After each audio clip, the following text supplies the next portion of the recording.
Nesse momento, estaremos falando agora sobre a transferência de energia na atividade física. Primeiramente, nós devemos compreender que na atividade física, a quantidade de energia que é necessária, demandada, é bem maior do que quando estamos em repouso. Tem alguns exemplos que a gente pode estar citando, como por exemplo, o indivíduo que realiza uma natação, ele precisa de ter uma ativação dos seus músculos e tudo mais. E essa ativação, ela requer e ultrapassa cerca de 120 vezes a mais do que o período que ele está em repouso. Então, nós devemos compreender que quando o nosso corpo está em repouso, a sua energia de ativação vai ser infinitamente menor do que quando o nosso corpo está em ação, diretamente é, realizando qualquer tipo de atividade física. Para nós podermos compreender mais ou menos alguns conceitos, primeiramente nós devemos entender o que é energia imediata. O sistema ATP-PCR é a atividade física de alta intensidade, curta duração, que requer energia imediata. Isso significa que, por exemplo, numa corrida de 100 metros ou numa prova de natação de 25 metros, ou, por exemplo, quando o running back pega a bola no futebol americano, é, o sistema de ATP-PCR ele é ativado. Isso por quê? Porque o indivíduo precisa gastar a energia, aquela quantidade de energia, imediatamente. Precisa ser algo muito rápido, muito no estalo, no estalar de dedos, né? Ele já acionou e foi, entendeu?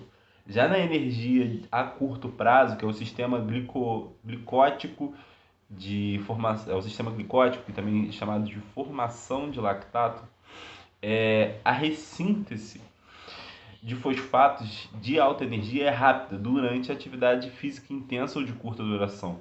O que acontece? Ele também vai ser ativado numa atividade que requer energia imediata, fazendo a ressíntese do fosfato, né? Entre isso, nós podemos ver que o acúmulo de lactato é também muito importante. Por quê? Porque o lactato não se acumula ele não fica acumulado no sangue e em todos os níveis de atividade física. Mas para os atletas de endurance, por exemplo, e os indivíduos não treinados, a relação geral entre o consumo de oxigênio expresso como percentual no máximo é o lactato do sangue durante essa atividade, que pode ser leve, extensa ou moderada. E a capacidade do indivíduo de produzir lactato vem dos altos níveis de lactato nas correntes sanguíneas durante uma atividade física de máxima intensidade ou com uma duração prolongada, ou aumenta com treinamento aeróbico específico de sprint, de potência, diminui quando o treinamento cessa, né? Já a energia a longo prazo, nós podemos compreender que ela é as reações glicóticas que produzem relativamente poucas moléculas de ATP. Dentro disso, nós vemos que tem o consumo de oxigênio durante o exercício, que também é denominado como a captação pulmonar do oxigênio, pois as mensurações do oxigênio são feitas ao nível do pulmão e não dos músculos, né? E o déficit de oxigênio, a gente também deve dar uma importância, porque no início da atividade, a curvatura de oxigênio ela não aumenta instantaneamente. Isso significa que quando você começa a fazer qualquer tipo de atividade física, seu oxigênio não vai ter um pico. Não, ele vai aumentar progressivamente, até chegar ao estado estável, o state, que é no início transicional do esforço de carga constante. E o consumo de oxigênio ele vai permanecer baixo no steady state, apesar da demanda energética ser imediata o tempo todo. Mesmo assim, ele vai continuar estável e vai permanecer naquele nível. Já no consumo máximo do oxigênio, a questão do O2 máximo proporciona uma medida quantitativa de capacidade do indivíduo de ressíntese da ATP.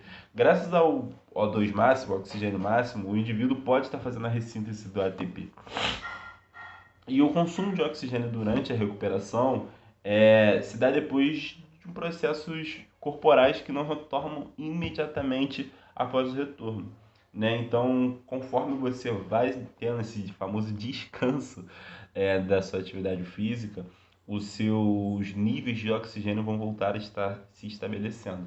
Consequentemente, o indivíduo estará retornando a ter os níveis originais de oxigênio. Nesse momento, nós estaremos falando sobre a medida dos gastos energéticos de um ser humano.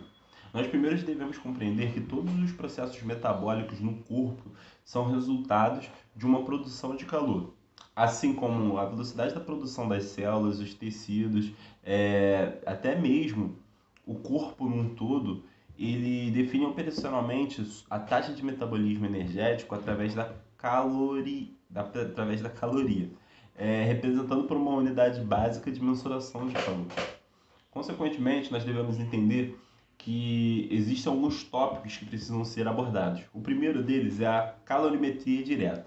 O que seria a calorimetria direta? Seria que, ao decorrer dos anos, foram desenvolvidos vários dispositivos capazes de medir a produção de calor de cada indivíduo e o seu princípio de funcionamento. Vamos primeiro estar dando importância aqui a 3 tópicos que são bem interessantes para essa primeira parte do estudo. Primeiramente, no calorímetro com fluxo de ar, nós devemos entender que a mudança da temperatura do ar que flui através de um espaço com isolamento térmico. O segundo tópico é o calorímetro com fluxo de água, que funciona de maneira semelhante ao primeiro, exceto que a mudança ocorre na água. E o terceiro tópico é que a calorimetria, com uma camada gradiente, mede o calor que flui do indivíduo através de uma lâmina de materiais isolantes. Então, essas são as 3 maneiras que a gente tem de saber como é uma calorimetria direta. Já uma calorimetria indireta, ela se baseia pelas razões que liberam energias, elas se baseiam pelas razões da onde o indivíduo libera energia dependendo da utilização do oxigênio. Ah, Lucas, como assim? A mensuração do consumo de energia de uma pessoa durante as atividades físicas fornece aos pesquisadores uma estimativa indireta de quanto que aquele indivíduo tem de calorimetria direta utilizada e que não está sendo utilizada. Assim, nós podemos medir a calorimetria indireta. Já na espirometria de circuito fechado, nós devemos compreender que a simplicidade desse método para medir diretamente o consumo de oxigênio tem uma considerável importância teórica, mas é muito limitado a atividades práticas. Na teoria funciona muito bem, mas na questão prática não funciona tão bem. Já a espirometria de circuito fechado já a espirometria de circuito aberto, é um método com um circuito aberto e de maneira simples medir o consumo de oxigênio do indivíduo. Esse consumo de oxigênio se baseia por uma composição constante de 20,93% de oxigênio, 0,03% de dióxido de carbono e 79,4% de nitrogênio. E é uma concentração quase insignificante dos gases inertes, né? E, consequentemente, nós podemos ver que também temos a medição da calorimetria através da forma direta versus a forma indireta. Nesse aspecto, nós devemos compreender que as comparações do metabolismo energético com a calorimetria, tanto direta quanto indireta, proporcionam evidências convincentes da validade do método indireto. Como assim? As pesquisas que o indivíduo vai fazer nesse método vai comprovar tanto um lado quanto o outro. Nesse momento, nós estaremos falando sobre o gasto energético durante o repouso e a atividade física de nós, seres humanos. Primeiramente, nós devemos compreender que o gasto energético durante o repouso ele pode ser dividido, né, em 3 partes que são três partes muito importantes para a compreensão de todo esse assunto. Mas primeiro devemos compreender que o metabolismo ele envolve todas as reações bioquímicas e as reações químicas e biomoleculares do corpo humano. E englobam tanto a síntese como o anabolismo e a degradação ou catabolismo. E perante isso, a gente tem a média de gasto energético diário total. A partir disso, nós temos três tópicos que são bem importantes, que é o efeito termogênico da alimentação, o efeito térmico da atividade física e a taxa metabólica de repouso. Na taxa metabólica basal e de repouso, nós podemos ver e observar que cada indivíduo necessita de um nível de energia para desempenhar algumas funções vitais do dia a dia. E através dessa demanda, denominada de taxa metabólica basal, ou TMB, reflete a soma total das principais fontes de produção de calor, de fonte de energia, entre outros. E a mensuração do consumo de oxigênio da TMB, ela pode ser permitida através das condições laboratoriais e por aí vai. Avançando, nós podemos ver que tem um conceito do tamanho metabólico. O conceito do tamanho metabólico se consiste em experiências realizadas no final do século XIX, que é uma série de experiências cuidadosamente conduzidas para que acabou determinando o metabolismo energético de um cão e de um homem durante o período de 24 horas. E através disso podemos ver que nós, seres humanos, temos um metabolismo energético que é cerca de 200 vezes maior do que de um cachorro. E através disso nós podemos compreender melhor o que é o nosso sistema metabólico. Através disso nós vemos que temos os efeitos que podem ocorrer, que a atividade física regular pode causar nos indivíduos. Como, por exemplo, você comparar, né, o mesmo exercício que você dá, por exemplo, uma caminhada leve para o indivíduo de meia idade, para o indivíduo que é novo e para o indivíduo que já tem uma idade mais avançada. Você pode fazer essa comparação e você vai ver que vai haver diferenças. Mas existem casos que não ocorrem, como, por exemplo, indivíduos que são treinados com o sistema Endurance, eles não vão mostrar nenhuma diferença. Mas os indivíduos que não são treinados vão mostrar alguma diferença nesse valor metabólico. Avançando um pouco, nós devemos compreender que existem 5 fatores que vão afetar diretamente o nosso gasto energético diário total. E esses 5 fatores são a atividade física, a termogênese induzida por dieta, o efeito calorigênico dos alimentos sobre o metabolismo do exercício, o clima e gestação para o sexo feminino. A atividade física, em circunstâncias típicas, ela é responsável por 15 a 30% do gasto energético diário total de um indivíduo. Como nós podemos observar, que foi abordado, através da atividade física, o indivíduo que ao longo do compêndio da atividade física exerce inconstavelmente o efeito mais profundo do gasto energético. O que acontece? Quanto mais tempo o indivíduo realiza uma atividade física, mais ele vai ter um gasto energético. E por fim, nós temos a termogênese, induzida por dieta, que é o consumo de alimentos em geral que eleva o metabolismo energético. O que acontece? É o consumo de alimentos que vão elevar o seu gasto energético, e essa termogênese ela pode ser induzida por 2 componentes.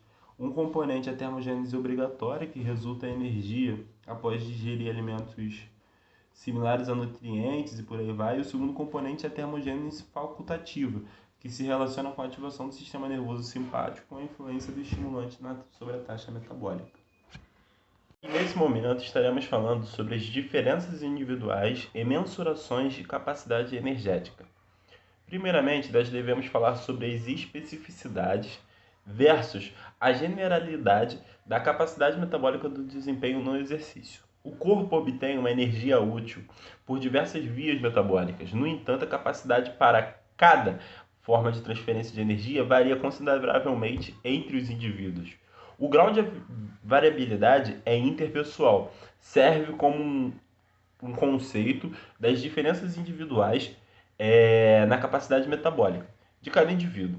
Uma visão geral que a gente pode ter sobre essa capacidade de transferência de energia durante o exercício é que os sistemas de energia imediato e a curto prazo acionam predominantemente o IOUT, com duração de até 2 minutos. Ambos os sistemas operam anaerobicamente e há uma maior dependência da energia anaeróbica para os movimentos rápidos e de curta duração, ou durante o aumento da resistência no movimento de uma determinada velocidade. Quando o movimento começa com uma velocidade alta ou baixa, os fosfatos intramusculares de alta energia de trifosfatos de adenosina, os ATP, e os PCR proporcionam uma energia imediata e impulsionam a ação muscular. Mediante a isso, nós vemos que agora vamos estar citando alguns testes para avaliar essa questão das mensurações. É uma sequência de testes, então, que eu vou estar citando agora nesse estudo. O primeiro deles é o teste de desempenho para avaliar o sistema de energia imediato, que, por exemplo, o futebol americano, levantamento de peso e outras atividades de curta duração exigem um esforço máximo e necessitam uma liberação rápida de energia e dependem de quase exclusivamente da energia de fosfato intramuscular de alta energia.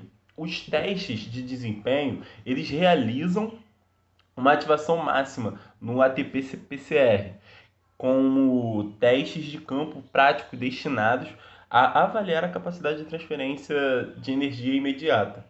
Já os testes de potência para subida rápida de escada, esses testes relativamente eles são simples e desempenham uma produção de potência por meio do registro do tempo necessário para subir uma escada, né? 3 degraus de cada vez ou o mais rápido possível. Já o teste de potência para saltos é um teste que é mais popular porque requer um salto de impulsão vertical ou salto em distância e em frequência de baterias de testes para aptidão física com medidas de produção de energia imediata, né? E outros testes de desempenho de potência a gente pode falar, temos o surgimento de sugerimos que qualquer esforço físico IWOUT com duração de 6 a 8 segundos reflete provavelmente a capacidade do indivíduo para o desempenho de potência imediata graças aos fosfatos. Já agora nós podemos observar também que existem as interrelações entre os desempenhos de potência, né? E nessas relações nós vemos que a capacidade metabólica geral, nesse caso dos indivíduos, que se sobressaem em um teste devem ser classificadas e correspondidas em um segundo ou terceiro teste diferente. E agora nós podemos observar que existem dois testes, né, que servem para avaliar o sistema de energia imediato, que é o tamanho do reservatório intramuscular do ATP-CR e a velocidade de depleção do ATP e PCR em all-out de curta duração. A avaliação do teste de desempenho do sistema de energia a curto prazo, quando o esforço físico continua por mais de alguns segundos, o sistema de energia de curto prazo, que é a glicólise, ela gera uma quantidade cada vez maior de energia para fazer a ressíntese do ATP. Isso não significa que o metabolismo anaeróbico não seja importante nesse estágio, nem que as reações consomem o oxigênio que não foram acionados. Pelo contrário, a sua contribuição da transferência energética aeróbica aumenta no início do exercício. Muito obrigado. Hoje eu tive que fazer um vídeo um pouco corrido. Peço desculpa por qualquer situação que tenha deixado passar ou que for muito corrido. Obrigado e bom dia.